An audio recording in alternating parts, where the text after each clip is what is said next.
السلام علیکم ورحمۃ اللہ وبرکاتہ۔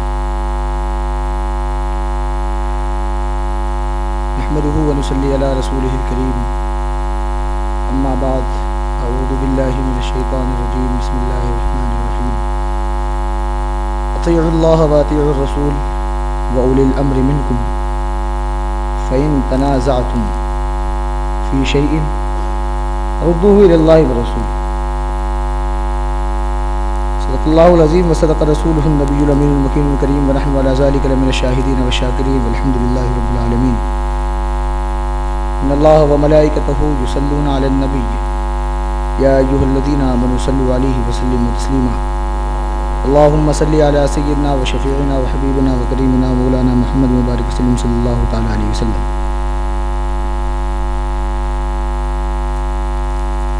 میں اس محفل میں کچھ بولنے کے لائق نہیں، میرے شیخ کا کرم ہے اور میرے استاذ کی کاوشوں کا یہ ثمرہ ہے کہ میں آج اس محفل میں آپ سبھی حضرات کے سامنے کھڑا ہوں، اور چند منٹ مجھے دیے گئے ہیں انشاءاللہ جس موضوع پہ مجھے بولنے کے لیے کہا گیا ہے۔ چند لمحے اس موضوع پر کچھ گفتگو کر کے میں یہاں سے گزر جاؤں گا۔ چند اشعار سماعت فرمائیں۔ غموں کی دھوپ میں سر پر ہے صائبہ کی طرح۔ شاعر نے جس مقصد سے بھی اس کو کہا ہو، لیکن میں اپنے شیخ کو مد نظر رکھتے ہوئے شعر کو پڑھ رہا ہوں، سماعت کریں۔ غموں کی دھوپ میں سر پر ہے صائبہ کی طرح، یہ میرے حق میں یقیناً ہے مہرباں کی طرح، یہ میرے حق میں یقیناً ہے مہرباں کی طرح، اور رسائی کیا ہو میری ان کے آستانے تک، رسائی کیا ہو میری جہاں جبرائیل، جہاں ملائکہ پر بچھاتے ہوں، جن کی خدمت میں ملائکہ حاضر رہتے ہوں، ترکو کہہ کر جو جھکتے ہوں، وہاں میری کیا رسائی ہو سکتی ہے۔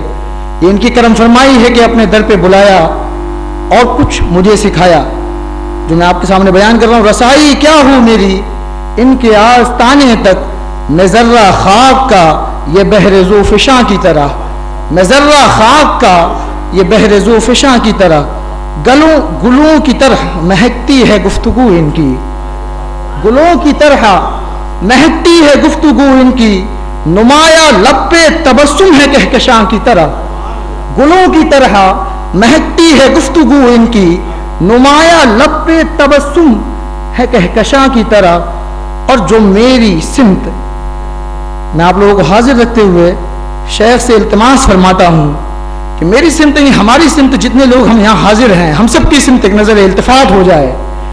وہ شعر سے میں ان تک پہنچا رہا ہوں یہ عریضہ کہ جو ہماری سمت رہے چشم التفات اگر، ہماری سمت رہے چشم التفات اگر، تمام عمر رہے فصل بے خزاں کی طرح، ہماری سمت رہے، ہماری سمت رہے چشم التفات اگر، ہماری سمت رہے چشم التفات اگر، تمام عمر رہیں فصل بے خزاں کی طرح۔ اور شاعر نے جس مقصد سے کہا، جس کے لیے کہا ہو، لیکن ہم یہاں آپ کو حاضر و ناظر رکھتے ہوئے کہتے ہیں کہ جمال میرا بیاں بھی ہے ایک خاموشی، جمال میرا بیاں بھی ہے ایک خاموشی، حضور کی تو خاموشی بھی ہے بیاں کی طرح، حضور کی تو خاموشی بھی ہے بیاں کی طرح، غموں کی دھوپ میں سر پر ہے صائباں کی طرح، یہ میرے حق میں یقیناً ہے مہرباں کی طرح۔ آئیے اب میں اپنے موضوع کی طرف چلوں۔ مجھے بولا گیا تھا کہ اطاعت رسول، اطاعت امیر پر کچھ گفتگو کرنی ہے، کچھ باتیں بولنی ہیں، اور یہ ہماری زندگی کا سب سے اہم پہلو ہے، سب سے اہم پہلو ہے۔ کیوں سب سے اہم پہلو ہے؟ اطیعوا اللہ واطیعوا الرسول واولی الامر منکم کا حکم کیوں کہا گیا؟ اللہ کی اطاعت اور رسول کی اطاعت کے بعد امیر کے حکم کی ضرورت کیوں پڑی؟ امیر کو ماننے کی ضرورت کیوں پڑی؟ اعتراض کرنے والے اپنی جگہ۔ آج ہمارے یہاں ایک مقابلہ ہوا تھا، مباحثے کا مقابلہ تھا، موضوع اس میں تقلید، ایک طرف مقلدین تھے ایک طرف غیر مقلدین تھے، تو انہوں نے اپنی باتیں کہیں، لیکن مجھے اس سے کوئی بحث نہیں۔ یہاں پر بتانا یہ ہے کہ اطیعوا اللہ واطیعوا الرسول، اللہ و رسول کی اطاعت کے بعد امیر کے حکم کو ماننے کی ضرورت کیوں پڑی؟ جب حضور نے ایک بار فرمایا کہ میں تمہارے درمیان دو چیزیں چھوڑ کر جا رہا ہوں، قرآن اور اہل بیت، قرآن اور قرآن کا سمجھانے والا چھوڑ کر جا رہا ہوں، میں چلا جاؤں گا صرف قرآن رہے گا، لیکن صرف قرآن چھوڑ کے نہیں جاؤں گا، کہ صرف قرآن کو سمجھنا ہر کسی کے بس کی بات نہیں ہے. اس لیے ہر زمانے کے لیے اللہ تعالیٰ حضور صلی اللہ علیہ وسلم نے فرمایا کہ قرآن کے ساتھ اہل بیت، قرآن کے سمجھانے والوں کو چھوڑ کر جا رہا ہوں. تو ضرورت امیر کی کیوں پڑتی ہے ہر زمانے میں؟ کیا وجہ ہے اس کی؟ تو ایک بہت جب دنیا کی ابتدا ہوئی، حضرت آدم کو اللہ تعالیٰ نے پیدا کیا تو اللہ نے سارے ملائکہ کو حکم دیا، وَإِذْ قُلْنَا لِلْمَلَائِكَةِ اسْجُدُوا لِآدَمَ فَسَجَدُوا إِلَّا إِبْلِيسَ. اللہ نے حکم دیا تمام فرشتوں کو جھک جاؤ، آدم کو سجدہ کرو. تمام نے سجدہ کیا، ابلیس نے سجدہ نہ کیا. کیا کہا؟ قَالَ أَسْجُدُ لِمَنْ خَلَقْتَ طِينًا، میں اسے سجدہ کروں جسے تو نے مٹی سے بنایا ہے. قَالَ أَرَأَيْتَكَ هَذَا الَّذِي كَرَّمْتَ عَلَيَّ، یہی وہ ہے جو مجھ پر مکرم ہے. میں آگ کا بنایا ہوا، کہاں یہ مٹی کا بنایا ہوا، کہاں یہ خاک کا بنایا ہوا. حکم کس کا تھا؟ اللہ کا تھا. شیطان نے کیا کیا؟ گھمنڈ دکھایا.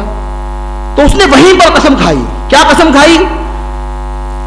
قال ارایتک ھذا الذی کرمت علی لئن اخرتنی الی یوم القیامہ، مجھے قیامت تک کا موقع دے، لا احتنکن ذریتہ الا قلیلا، میں بنی آدم کے زمین کو روئے زمین سے پیر کے اوپر سے اکھاڑ کر پھینک دوں گا چند کے علاوہ.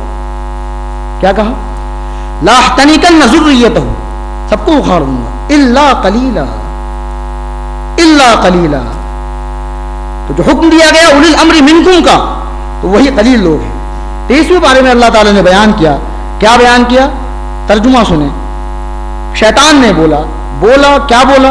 تو تیری عزت کی قسم ضرور میں ان سب کو گمراہ کر دوں گا. بنی آدم سے جو بھی لوگ پیدا ہوں گے سب کو گمراہ کروں گا، مگر جو ان میں تیرے چنندہ بندے ہیں، چنے ہوئے، الا عباد اللہ المخلصین، سب کو گمراہ کروں گا جتنے ہوں گے. لیکن جو تیرے مخلص بندے ہوں گے، جو صرف تیری عبادت کرنے والے ہوں گے، جو صرف تیری پوجا، تیری پرستش کرنے والے ہوں گے، صرف تیرے لیے کرنے والے ہوں گے، ان کے علاوہ سب کو بہکاؤں گا. تو اللہ نے فرمایا تو سچ یہ ہے اور میں سچ ہی کہتا ہوں، بے شک میں جہنم میں بھر دوں گا تجھ کو اور ان میں سے جو تیری پیروی کریں گے. تجھ کو بھروں گا. 15ویں پارے میں جو میں نے آیت ابھی بیان کی تھی، وہیں پر ایک سلسلہ چلتا ہوا آیا اور اللہ نے شیطان کو وہاں پہ حکم دیا کہ جا تو بنی آدم کے مال میں اور ان کی اولادوں میں داخل ہو جا، اور جو تیری اتباع کرے گا اس کے ساتھ ساتھ ہم تم کو جہنم میں ڈالیں گے. جو بھی تیری پیروی کرنے والا ہوگا اس کو تیرے ساتھ اس کو جہنم میں ڈالیں گے. تو معاملہ کیا ہے؟ مال اور اولاد میں گھسنے کا حکم کیوں دیا گیا؟ مال اور اولاد ہی میں کیوں دیا گیا؟ دوسری چیز میں کیوں نہیں دیا گیا؟ سب سے اہم چیزیں ہوتی ہیں مال اور اولاد. اس لیے اللہ نے فرمایا انما اموالکم واولادکم فتنہ، تمہاری مال اور اولاد تمہارے لیے فتنہ ہے. فتنہ کب ہے؟ جب ان کا استعمال صرف اور صرف دنیا کے لیے کیا جائے تب یہ فتنہ ہے. اگر ان کا استعمال اللہ کے لیے کیا جائے تو یہ فتنہ نہیں ہے. لیکن یہ سمجھائے گا کون؟ یہ سکھائے گا کون؟ تو زندگی میں ایک نہ ایک مربی کی ضرورت پڑے گی. اللہ عباد اللہ المخلصین، شیطان نے جس کی قسم کھائی تھی کہ یا اللہ تیرے تمام بندوں کو بہکاؤں گا، ان بندوں کے علاوہ جو تیرے مخلص بندے ہیں تو صرف تیری عبادت کرتے ہیں، تو اللہ نے بھی اپنے بندوں کو حکم دے دیا کہ تمہارے لیے میں نے توبہ کا دروازہ مرتے دم تک کھول رکھا ہے. اور قرآن پاک میں فرمایا اطیعوا اللہ واطیعوا الرسول واولی الامر منکم، فی مقام آخر دوسرے مقام پہ فرمایا یا ایھا الذین آمنوا اتقوا اللہ وکونوا مع الصادقین، اللہ سے ڈرتے ہوئے سچوں کے ساتھ ہو جاؤ، بچ جاؤ گے شیطان کے وسوسات سے. اب مثالیں لیں، دنیا میں دیکھیں، چیک کریں. اینٹے کا سانچہ جب تیار کر دیا جاتا ہے، مٹی سے صرف سانچہ جب تیار کیا جاتا ہے، تو کیا وہ اینٹ دیوار میں لگانے کے قابل ہوتی ہے؟ ہوتی ہے؟ نہیں ہوتی. جب تک کہ اس سانچے کو، جس سانچے کو تیار کیا گیا ہے، جب تک کہ اس کو آگ کی بھٹی میں نہ جلایا جائے تب تک وہ اینٹ دیوار میں لگنے کے قابل نہیں ہوتی. تو علم چاہے دنیا کا ہو، چاہے قرآن و حدیث کا ہو، چاہے جتنا بڑا کوئی فلسفی بن جائے، بہت بڑے بڑے فلسفی گمراہ ہوئے ہیں. آج بھی ہمیں ہدایت و حکمت درس میں پڑھائی جاتی ہے اور سمجھایا جاتا ہے کہ ان کا سوال خود انہی کا جواب ہے، لیکن اس کے باوجود ہی گمراہ ہو. بہت بڑے بڑے فلسفی گمراہ ہوئے. کیوں؟ اولی الامر منکم میں نہیں آئے، صادقین کے ساتھ نہیں ہوئے، مخلصین بندوں کے ساتھ نہیں ہوئے. قسم کھائی ہے نا شیطان نے. اور شیطان جو ملائکہ کا ٹیچر رہ چکا ہو، جو ملائکہ کو پڑھانے والا، جو یہاں بیٹھ کر ہمارے دلوں کی خبر سے آگاہ رہتے ہیں، جو ان شکایتوں کو درج کرتے ہیں، ان کا پڑھانے والا، جس نے قسم کھائی اللہ تعالیٰ سے، وہ تو اپنے قسم میں پورا کا پورا کامیاب ہو رہا ہے. لیکن ہم نے جو کہا تھا الستُ بربکم قالوا بلی، یہ کہاں گیا؟ یہ کون سکھائے گا؟ اس کو کون یاد دلائے گا؟ تو وہی مخلص بندے ہیں اللہ کے جو اسے یاد دلانے والے ہیں. تو ہمیں ضرورت ہے ہر آدمی